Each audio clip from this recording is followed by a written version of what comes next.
Hi, this is John, and I'm here with Dawn Fields of Palm Street Films. And basically, we're going to talk about her story and bring her recent project to life, and also just her, her entrepreneur's journey. So before we get started, that Dawn, maybe you could talk a little bit about what you're about and like kind of the things you've been working on. I know that you and I kind of first connected when you were kind of working on some different projects and stuff. And maybe you could talk a little bit about kind of your story up to this point. Okay, great. And some of the stuff we talked about earlier, do I need to repeat that? Was that we were not recording then? Yeah, I just was just like, that was just us kind of talking informally. Sorry. Okay, yeah. Cool. Yeah, I just wanted to know how far back to go. Yeah, like I kind of said earlier, I started in the film business in the early 1990s in Georgia, when a lot of the big budget movies were going there to take advantage of it being a right to work state, and that it was a lot more film friendly and all those kind of things. So I started working right away on some big budget films with some of the people who are still, to this day, some of the biggest filmmakers in Hollywood. I've worked with George Lucas, I've worked with Mark Johnson, I've worked with Barry Osborne, who did The Matrix and Lord of the Rings. All these big producers I had an opportunity to work with back in the day. And so I worked for several years as a PA because I loved that. I thought at one point I wanted to be a first AD, so I pursued being a union AD for a while. And then I kind of realized it's hard for me to be that close to the camera without having creative input. So I started exploring like my own projects, my own scripts, launched a couple small projects back in the day that, didn't turn out well, of course. That first one often isn't your best work. And then just kind of kept working my way up the ladder. I actually was a production manager on a couple of rap videos that Brett Ratner was doing back in the 90s. That's how he got his start, was rap videos. Right. And I worked on a couple of those with him. And then, just really started feeling like, features was where I wanted to be. The money for features just wasn't really there in Atlanta. The business wasn't really there. So in 2000, I picked up and moved to Los Angeles. And since then, I have been in development on a lot of projects, including several feature films that took years just to get through development that never ended up happening. One of them we had to actually shelve because of 9/11. So I think, it's important for people to realize that the reason a lot of producers have a lot of projects in development, and they're very diverse with their projects a lot of times, is because you never know when something might happen in the media or culture-wise or whatever that might kill your film. So then finally, like I was saying, like around 2012, I finally just said, darn it, I just want to make a movie. I just want to shoot something. And I wasn't directing at the time. I was still producing. And that's when we did The Interrogation, which was our first short film. And then I ran a contest, another script contest that the movie that now became Fragile Storm was the winner of that one. And like I was saying before, it's taken us 3 years to get that short film made. It's a 10-minute short. Wow. 3 years, more money than you even want to think has gone into it. But I think at the end of the day, I think we all feel it was worth it. It's an extraordinary film. Awesome. And, yeah, we're really proud of it. So, in terms of your own journey, for going from into film in Atlanta and stuff, so what kind of led to that? What was it that kind of was your initial thing that kind of got things started for you? In Atlanta? Yeah. Oh, when I first started? My dad used to think it was very cute to always tell us when we were little exactly what he thought we were going to grow up to be. Like, he felt like he just was going to nail that, and he had that perfectly down. And he always said that I was going to be an actress. And that's because I was very dramatic when I was a child. I know a lot of you who know me find that hard to believe. But he always said I'd be an actress. So as I got older, I remember hearing that Love Potion No. 9 was shooting in town, starring Sandra Bullock. It was one of her first films. And they needed extras. So I thought, well, that might be a good way to start getting in the acting business. So I went down. I was an extra on the set, and I just was fascinated with the whole process. And I was watching all the people working on the crew, and I asked one of the PAs, I'm like, how did you get your job? This looks fascinating. And he said, well, you have to know somebody. And I looked him dead in the eye and I said, well, I know you. And sure enough, he got me my first job. And that was an amazing experience. I got to actually go to her hotel room and read lines with Anne Bancroft. who Oh played wow. Madeline in that film. Yeah, so that was an awesome experience, meeting her and working with her. So from there, I worked on several films that were coming through the Southeast at that time, a lot of big budget films. I did a season of Young Indiana Jones with George Lucas in Wilmington, North Carolina. Oh wow. I went down to Florida and did Wilder Napalm with Dennis Quaid and Deborah Winger. That was a fun experience. They had the coldest cold snap in Florida history hit Orlando during the time we were shooting that. And we ended up doing 10 weeks of nights. Wow. Oh my God, I've never been so cold in my life. Yeah. But that was an extraordinary experience. And then after kind of working my way up, like I said, I worked with Brett Ratner on some rap videos that he was doing back in the day. That's how he kind of got started. And then in 2000, just picked up everything and moved out here. And I just, the money to raising money for films in Atlanta was difficult.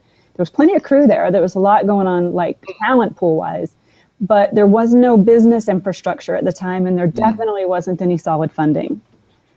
So that's why I came out here in 2000.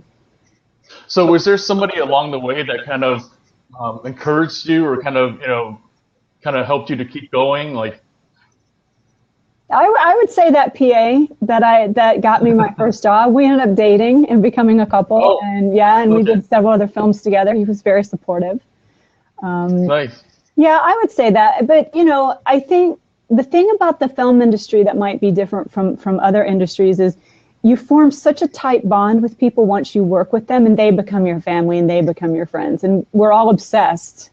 Those of us who see this through to the end are usually the ones who are obsessed and in maybe a way addicted to the excitement of filmmaking, and we find a way to bond and help each other. Was there like different times though, like you kind of like second guess yourself and wondered like, what am I doing? Like kind of like just having that like kind of real doubt and kind of like. Yeah, there was once when we first attempted to shoot Fragile Storm. I was having trouble with I went through several directors that I just wasn't happy with. It just wasn't working out. And my team said to me, well, why don't you direct it? And I hadn't directed anything in 20 years. I had been focusing exclusively on producing.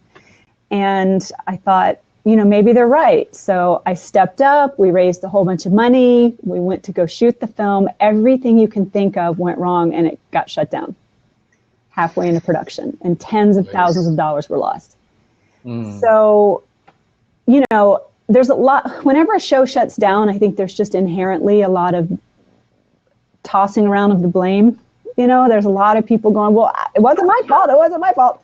And I think I did a little bit of that at first. And then at the end of the day, I just had to acknowledge that because I was the producer and the co-writer and the director, that I was ultimately responsible, even though technically there were things that none of us on the producer staff could control.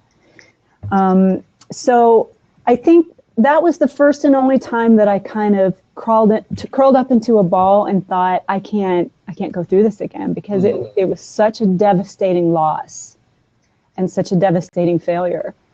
And it lasted about 2 days. But I went there bad. I was like, I need to leave town. I need to get out of this business. I mean, I was literally trying to think, what other job could I go do in some other town, But that only lasted like a couple of days. And then I picked myself up, dusted myself off, and I said, you know what? I'm going to spend the next year of my life directing as many short films as I can to get more experience, to launch this film again and be better prepared when it happens for real. And that's exactly what I ended up doing. I mean, entrepreneurs talk about how like business is kind of like their baby and stuff. And I think for films, for filmmakers, that's their baby, and like really it's kind of like really tough, like emotionally, kind of to go through that and stuff. But at the same time, it's also, unlike other art forms, there's such a dependency on all these different moving pieces and all these different people and stuff like that. Like, in other words, if you do a painting, you can just go to the art store and get it done and stuff like that. But a film, you've got to not only get the equipment, you've got to get the crew, you've got to get the cast, you've got to, it takes a village, literally. Yeah, Yeah. and so it's really that's why I also compare it more to like a startup because like a business, a lot of times you just have all these different kind of dependencies and stuff. So like I mean, how do you like kind of different times um, bring that team together that can really support like your vision and like what is it that kind of that you look for to really you know bridge that gap between the idea to getting it done and stuff. Well, there's two sides to that. There's finding your village and your crew and the people that you can rely on in the key positions, just like in a company, you would have key management positions. There's that. But kind of more importantly, there's where does the money come from? Who's your money partner? Hmm. Because it really doesn't matter who you hire and who you get on your side and who you align yourself with if you don't have the money to do the film. So that's been a constant struggle, and I think all entrepreneurs struggle with that. Where are you going to get your capital? Where are you going to get your funding from? And at this stage of my career, I'm only doing shorts, which don't monetize. So it really makes it almost impossible if you think about it. It's like I can't even go to traditional investors yet. I was gonna say, yeah, there's different flavors of money because some investors will invest only in features, or some will only invest in, sci-fi even. I mean, kind of like it'll even niche down even more and stuff. So then, what led you to kind of finally, get the funding and stuff? Like, what was it? How was that connection developed and stuff? Well, right around the time I was doing all this, there was this wonderful thing that was getting a lot of legs called crowdfunding. And that's how I've raised almost all the money for my films. We've raised well over $100,000 now from across my short films. And that's how I've raised the money exclusively. And for me, almost exclusively on Facebook. I haven't really quite gotten on board with the Twitter thing. I'm trying to get there. My natural inclinations are Facebook. I'm just organically on there 24/7. It's just part of who I am. So most of my followers and my fan base and the crowdfunding money has come in through Facebook. Awesome. So then, like once you were able to bridge that funding and stuff like that, so like then was it easier to kind of promote it as well and stuff like that? So like how's the promotional aspect of it been after you funded and made the film and stuff like that? Well, this is a conversation that I continue to have with all of my team, is that there's this, with the short film, even with some features, there's, depending on which route you want to go, but specifically with short films, there's this 6-month to 12-month or sometimes 2-year period that you go through where you have to sequester the film while you're on the film festival circuit.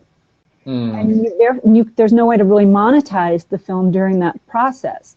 So we're actually in that really sensitive stage right now where it's like we still owe some money for production. We still need to raise money to sustain our film festival run because it can get very expensive.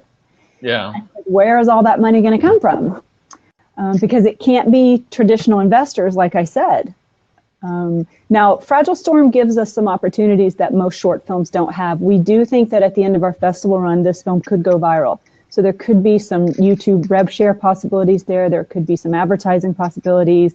Right now, we're working on some T-shirts and some merchandise to maybe help with that. So it's the first time I've had to step out of the filmmaker hat and put on my entrepreneurial business hat. And it's okay. Now I'm a salesperson. I think everyone in your audience can relate to that. Now we're in sales. We're in marketing and sales and promotion. Absolutely. So in terms of bringing Lance Henriksen aboard, what was like kind of your connection there? Like how did that connection happen?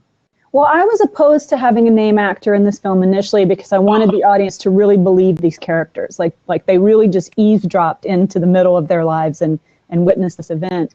But by the time the film had shut down and it was a year later and we were trying to relaunch it again, it became very clear to me that we needed that value added, or the value that gets added to your film when you have a name actor attached to it.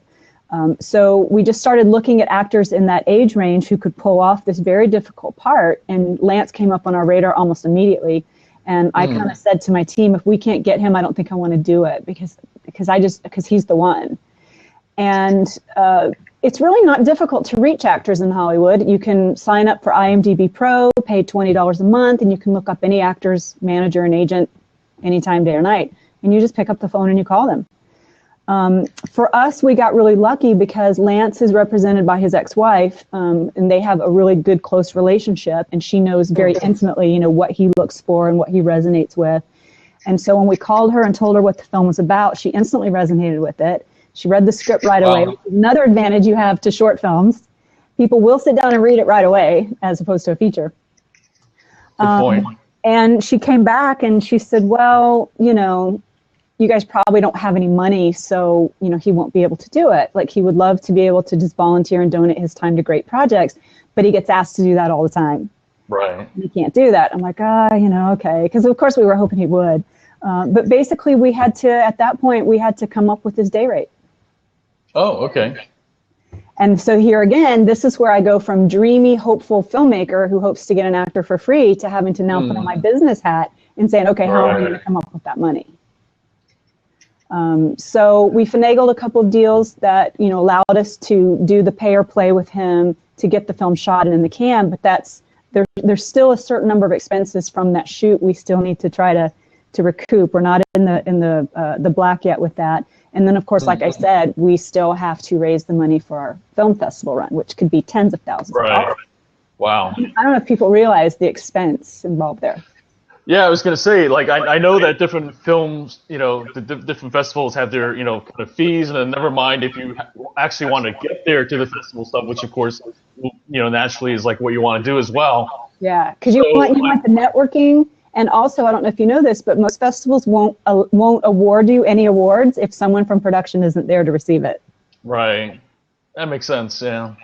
I mean, you know, because there's nothing that looks worse than if they say, you know, the winner is, and then the person's not there to accept. Yeah, there's nobody there. Yeah. Nobody's there, right. Yeah, so they make that a requirement, and they don't sometimes automatically tell you you've won the award, but it's oftentimes this wink, wink, nudge, nudge, you guys can be there, right? You know, and then you have to decide whether or not you want to go when you may not actually win, and that's happened to us a couple of times too, not with Fragile Storm, but with other films. So it's a balancing act. But this film, we just had our world premiere a week or so ago at the Hollywood Film Festival. Congrats. And audiences are going crazy over this film. We're getting into a ton of other festivals. So far, we've been accepted into every festival we've submitted to. Nice. Several other festivals are starting to invite us, which means sometimes you don't have to pay the fee. Sometimes you do, but sometimes they waive that. Yeah, which is nice. That's where you want to be, you know, at that point where you're getting more invitations than having to pay out submissions. Definitely. But that takes time, and again, you got to put your business head back on, and you got to go, okay, how can I get press and publicity and marketing for the film? How can I get the word out? Right. It's like we have a product now, just like most businesses do, and we have to market and advertise and sell that product. So, like, I imagine, you know, like different friends and family and stuff like that are helping to kind of get the word out and stuff like that. Are there other folks that like really can be pivotal to kind of like, you know, like people that if you get on their radar can really help to build momentum then, other than festival people? Yeah, you know, when you run a crowdfunding campaign, they talk about how you should, as part of your strategy, identify a certain number of what they call influencers.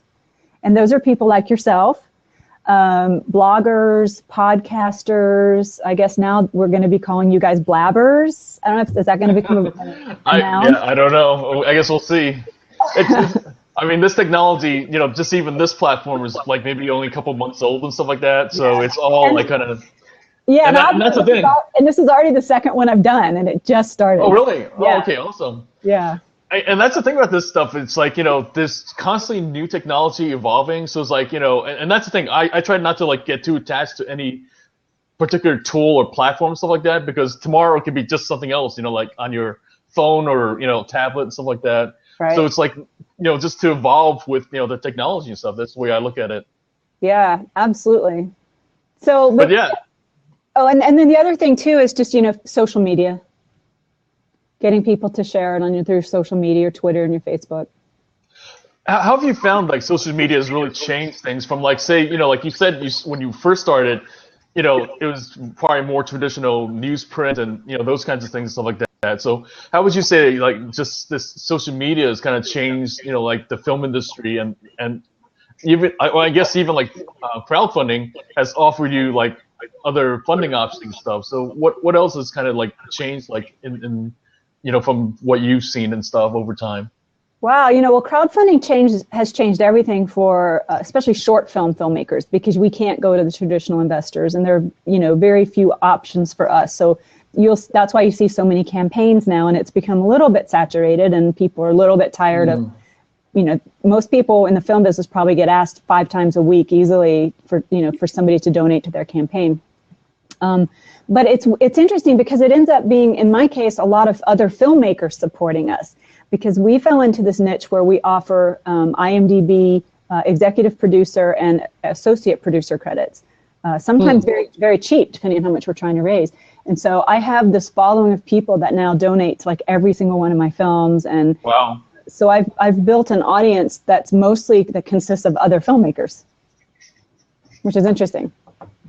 Right. I mean, yeah, that's the thing that I talk about different times. Like, if you can like build like 1,000 true fans, even if it's like filmmakers and stuff, just some people that are like loyal to we've lost him. Just having that following and stuff. So like, right. What would you say like are like I know you're busy promoting the current project and stuff, but what do you see as like kind of the things that you would like to work on next for that next level and stuff? Well, I have one more short that I'm attached to direct, and that's going to be a comedy, which will be a nice departure for me. I did a couple of small comedies for some volunteer groups the last year or so, but all my films have been these really dark emotional dramas. So it's going to be nice to take a little bit of a break for that. And then I have a feature film I'm going into development on immediately following that. And then again, it's back to deep, dark emotional dramas. Yeah, but that's an exciting one too. That's a feature film called Sunday Morning. And that's about both the emotional and legal devastation that happens to families of divorce. Specifically, there's two areas that we address in this film. It's the emotional scars that get left on the children when their parents pit them against each other. That's a big issue. And then also just the legalities of custody and divorce court and all these. If you've seen the documentary Divorce Court, you'll kind of know what I'm talking about. So we're kind of tackling both of those issues in this one. And it's funny though, it's kind of like these writers who write like horror or like kind of these really like dark things and stuff like that. They're often like the ones that like have the best humor, stuff like that. I know you as kind of somebody who like is very like lighthearted, kind of like easygoing, stuff like that. And so it's interesting you have these projects that are so dark. So why like so what is it about it that like attracts you? I think the issue with that is the few times we've met have really been when I've been hosting something, like a game or an event or something like that. And so I've always got my smiley face on, my host face on when that's happening. But when I'm working on a film and running a film set, it's different. It's a different story. Sorry, it looks like things cut out for a little bit, but so yeah, so it's just like I guess just different times. I guess we never know what it is that kind of draws us to a topic and stuff. Because I have to admit, like I'm, like you talk about filming Atlanta and stuff, and I'm a big fan of the Walking Dead series. And if you know me, kind of, it probably wouldn't know that. Like, but it's just something about that genre of this post-apocalyptic world that like really fascinates me and stuff, and it's something that like artistically I want to explore as well. Well, then you'll be excited to know that another film I have in development, which might not be first, it might actually be the second film, is a Christmas horror called Zombie Elves. Oh, yes. I remember that, like when you first had that kind of going into development stuff. So I was kind of curious where that was.